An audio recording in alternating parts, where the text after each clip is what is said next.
আমার রব, আমি তো তোমারই বান্দা, তবুও কত দূরে সরে গেছি। তুমি ছাড়া আমার কেউ নেই, তবুও তোমাকেই ভুলে থাকি। আজ আমি খালি হাতে আসিনি, আমার সাথে আছে হাজারো গুনাহ, হাজারো ভুল। হে আল্লাহ, আমার বুকটা ভারী হয়ে গেছে, চোখের পানি থামাতে পারি না। তুমি ছাড়া আর কাউকে বলারও নেই। তুমি তো জানো আমার ভিতরে সব কষ্ট, সব না বলা কথা। মানুষের সামনে হাসি, কিন্তু একা হলে ভেঙে পড়ি। হে দয়াময়, আমাকে মাফ করে দাও। আমার সব গুনাহ ধুয়ে দাও চোখের পানিতে।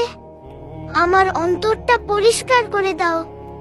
আমার যেটা ভালো নয় সেটা দূরে সরিয়ে দাও, আর যেটা আমার জন্য ভালো সেটাকে আমার কপালে লিখে দাও।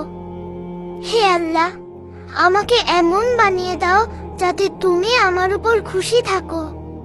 আমার জীবনের প্রতিটা কষ্টকে সহজ করে দাও। যখন কেউ থাকবে না, তখন যেন তুমি আমার পাশে থাকো।